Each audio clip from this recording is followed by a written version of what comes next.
mau coba kita gimana mau mencapai kebahagiaan, happiness, tapi yang di dalam rumah aja banyak yang nggak selesai, jadi kayak benang kusut. Jadi emang satu-satu Gilang akhirnya sadar kalau ternyata yang nomor satu adalah yang di bawah atap rumah itu harus diselesaikan dulu. Aku rasa ini adalah film indah yang menghanyutkan, tapi bukan film cengeng.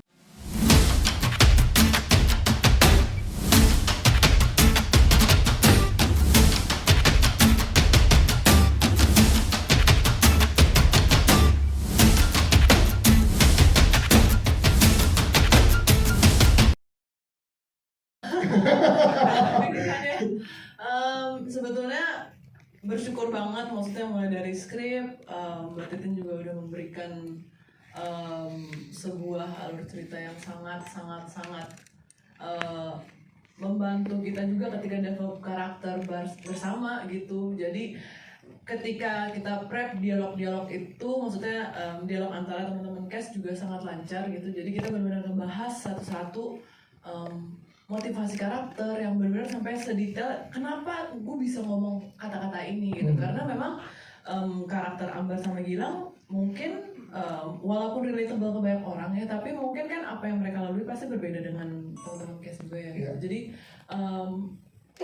sangat banyak dialog yang dilakukan supaya karakter Ambar, Gilang, Yuli, dan semua teman-teman cast dan karakter di film itu akhirnya bisa menjadi seperti yang ditonton sama teman-teman sekarang sih. Dan aku bersyukur banget, walaupun maksudnya aku juga tergolong masih sangat muda dan baru gitu. Maksudnya aku sangat bersyukur juga ketemu dengan cast, jajaran cast ini gitu sih. Yes, itu dia, tepuk tangan dong, luar biasa. Karena di setiap karakternya punya layer masing-masing ya. Kakak buku aku juga gak menyangka ternyata kamu yang ngadu ya dari ibunya. Oh kan pas tahu Dina kan, oh dia. Itu bertanya-tanya. Mas Audrey, terima kasih. Nanti kita ngobrol lagi dengan pertanyaan dari teman-teman media. Kita ke Mbak Marsha Timothy dan juga ke Mas Oka Antara nih. Mbak Marsha, aku pengen lu benerin dong keramiknya tadi yang itu nih. Iya, kok bisa ada, itu kita ngerasain juga getaran-getaran. Jadi ini prosesnya gimana sih? Dalam banget bisa karakter Ambar diperankan oleh seorang Marsha Timothy di sini, silakan. Ya, selamat sore semuanya. Terima kasih udah hadir. Sore. Gimana ya? Saya juga terima kasih banget Pak Sunil, Pak Bob, Luna, Pak Sabrina yang udah ngajak saya ikutan di proyek ini.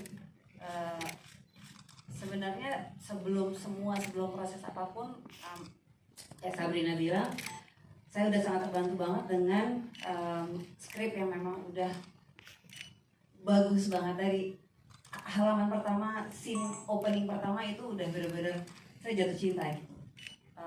Nggak sulit buat saya untuk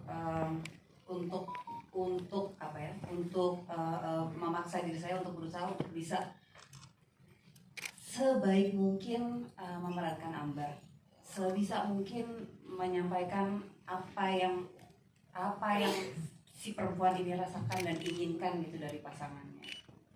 Jadi dari awal emang udah jatuh hati dan juga ngedalem ini jadi sangat luar biasa ya Mbak Marsha Timothy. Terus nge-build chemistry sama Mas Oka tuh gimana? Pengen tahu. Chemistry berantem dulu. Iya, berantem dulu. Gimana tuh? Sulit ya sih, saya ini kan juga tadi yang Mbak Sabrina bilang gitu, karena pengalaman masing-masing juga beda dan ini disajikan dengan skrip yang kuat seperti ini Mbak Marsha. Sulit karena kan di cerita Gilang dan Ambar ini mereka menikah sudah 11 tahun kan, gitu. Jadi cara mereka berkomunikasi, cara mereka ketika berantem atau apa tuh kan pasti beda dengan orang yang pacaran atau orang yang baru nikah gitu. Jadi kita harus membuat semua orang percaya bahwa ini memang udah 11 tahun menikah dengan dua anak, dengan problem yang ada di antara mereka yang itu nggak mudah-mudah ya.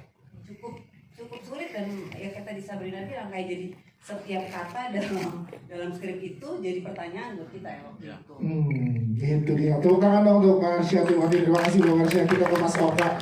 Soalnya nggak cuma cewek-cewek, di sini juga ada hashtag Kim Gilang ya, tenang aja ya.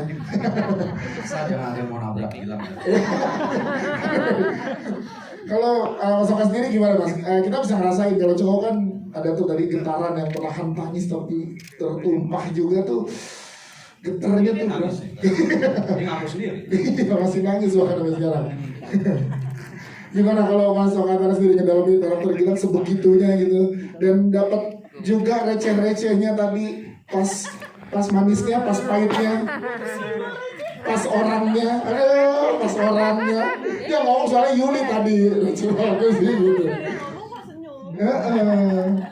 Itu receh sih itu. Ini loh, masuknya. Habis ini ada yang nyoba nih cowok-cowok. Tadi gimana? Kok bisa sebegitu dalamnya ada momen di mana getar sampai bisa nangis, nahan nangis, sampai ada momen-momen yang bisa bikin kita tuh, ih receh banget kata Yuli gitu, kata Yuli ya Mas Oka. Jadi sebenarnya karakter Gilang ini sangat-sangat menarik. Belum pernah saya ngambil karakter seperti ini sebelumnya di film-film saya sangat dahulu. Kalau biasanya kan karakter laki-laki itu ditunjukinnya sosok yang alpha, tapi ini sosoknya yang nggak alpha. Dia punya perjalanan hidup tersendiri, dia punya idealisme tersendiri, namun dengan idealisme yang tinggi, seperti dia semangat bekerja dan passionnya terhadap landscape architect, dia juga meninggalkan beberapa prioritas yang seharusnya dijadikan nomor satu. Ironis banget seorang landscape architect yang pekerjaannya menata taman, tapi dia tidak bisa menata rumah tangganya sendiri dan cenderung diabaikan. Dan ada pekarangan halaman rumah yang disimbolkan tadi yang terlantar, namun pada akhirnya Gilang sadar itu harus dimulai dari situ. Oke, kita gimana mau coba? Kita gimana mau mencapai kebahagiaan, happiness, tapi yang di dalam rumah aja banyak yang nggak selesai, jadi kayak benang kusut. Jadi emang satu-satu Gilang akhirnya sadar kalau ternyata yang nomor satu adalah yang di bawah atap rumah itu harus diselesaikan dulu. Wow, tepuk tangan dong, ini luar biasa usaha dari Gilang ya. Terima kasih, nanti kita ngobrol lagi dengan pertanyaan dari teman-teman media. Kalau ke Sheila nih, kita pengen tahu nih, ya kan banyak karakter yang udah ada di diri kamu seorang Sheila Dara gitu ya. Apa yang bikin beda pendekatan kamu ke karakter Yuli ini dibanding ke karakter-karakter kamu yang lain? Jadi 1,5 menit ya, jerapah kalau minum ya. Pendekatan buat Yuli belajar ilmu receh dari Mas Oka kali ya. Enggak. Pendekatan untuk Yuli sih sebenarnya masih sama ya, pasti melewati proses reading. Aku ngobrol sama Sabrina sebagai sutradara dan salah satu penulis juga. Kira-kira Yuli ini pengennya dibawa seperti apa gitu. Kita sama-sama tarik ke belakang, kira-kira yang dia alami itu apa aja sampai dia bisa jadi Yuli yang sekarang dan akhirnya mengambil keputusan-keputusan yang dia ambil gitu. Jadi pendekatannya lebih ke sana sih. Yes, itu dia. Tapi berhasil sih. Jangan-jangan nanti di sosial media ada tim Yuli juga nih. Mungkin terjadi karena begitu posisi yang rebut aja kali gitu. Ya, iya kan? Tuh, iya katanya.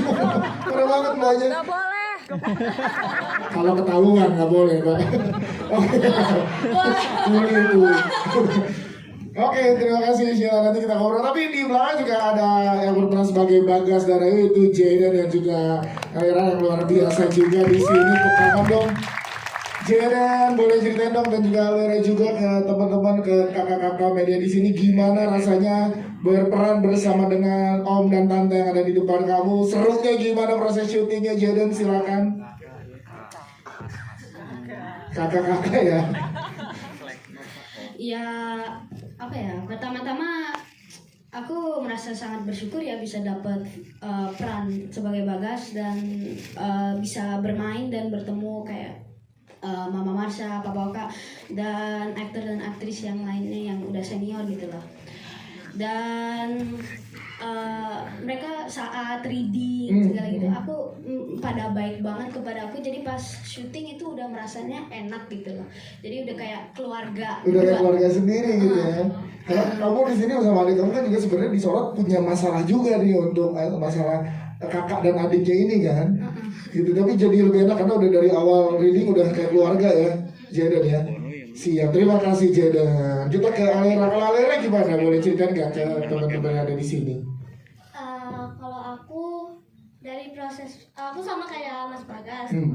Dari proses reading itu tuh mereka udah baik banget sama aku, jadi aku udah kayak nganggap mereka keluarga. Yes, jadi sampai sekarang aja Alera manggilnya Mas Bagas ya Jaden. Iya, Mas Bagas. Siap, terima kasih. Tepuk tangan dong untuk Jaden dan Alera. Nanti kita ngobrol sama pertanyaan teman-teman media. Ke Roy dulu, Roy. Wah, ini jadi sosok. Akhirnya tahu sekarang gimana. Sosok yang kompor, jebelin. Kompor ada terus jebelin. Lalu pendekatannya gimana Roy untuk di karakter ini Roy? Silakan. Gimana ya? Karena sebenarnya karakternya itu disakiti juga loh. Iya. Ya kan? Karena pacarnya jatuh cinta dengan pria lain yang udah bersuami, beristri lagi. Ya kan? Ada tim Kemal juga nanti. Menurut gue jadi sebenarnya Kemal sendiri tuh nggak tahu kalau dia ngelakuin kesalahan itu. Dia hanya tahu cara untuk mencintai itu ya cara kayak gini, dan hubungan mereka kan udah lama sama Yulinar. Jadi dari proses pertama kali aku cuman apa yang motivasinya, kenapa Yulinar bisa sampai mau ninggalin Kemal dan berpindah kenyamanan. Padahal Bogor kurang nyaman apa? Kurang nyaman. Bogor ditambah gerimis ya kurang apa? Terima kasih Roy. Apa Mbak? Ungkapin aja. Oh rintik. Iya. Nah oke, kita ke Mbak Nazira Seno. Ini kusuk. Saya merasa dibully di sini karena respon. My people. Gimana? Jadi ini adalah satu peran yang luar biasa juga karena nggak hanya sebagai teman dari Ambar di sini, tapi juga punya layer karakter yang juga punya peran penting di dalam sini Mbak Nazira. Nah waktu itu pada saat ngobrol sama Mbak Sabrina dan juga Mbak Titin, seperti apa sih prosesnya dengan karakter Dina ini? Silakan. Oke, jadi pertama kali dihubungi sama timnya Sabrina dan Titin, Mbak Nit untuk ikutan, itu kecamuk ya, karena aku tumbuh dari industri perfilman juga keluarga. Aku tahu persis betapa besar dan hebatnya IP ini. Dan sekarang aku nggak bisa berkata-kata lagi karena hasilnya adalah film yang sama atau lebih hebat lagi dari IP-nya. Yes. Jadi bukan bersyukur aja, cuman sangat bangga untuk menjadi bagian daripada ini gitu. Dan menurut aku sempat nonton sekali ya. Aku sukanya film horor dan jarang sedih nonton. Aku rasa ini adalah film indah yang menghanyutkan, tapi bukan film cengeng. Gitu. Jadi ada bedanya ya, dimana rasa itu selalu ada dan berkecamuk macam-macam. Aku sampai nangis tuh 7 kali. Dan kenapa bisa 7 kali? Karena aku bisa relate ke semua karakter di sini. Itu yang membuat aku bilang film ini dan Sabrina dan juga semua pemain di sini dan juga para produser luar biasa, apalagi Mbak Titin yang bikin ya. Karena kita bisa relate ke Oka, ke Caca, ke Sheila, juga even ke anak-anaknya. Dan semoga nggak ada yang marah sama Dina ya. Terima kasih. Terima kasih Mbak Nazira. Kita ke pertanyaan dari teman-teman media, silakan.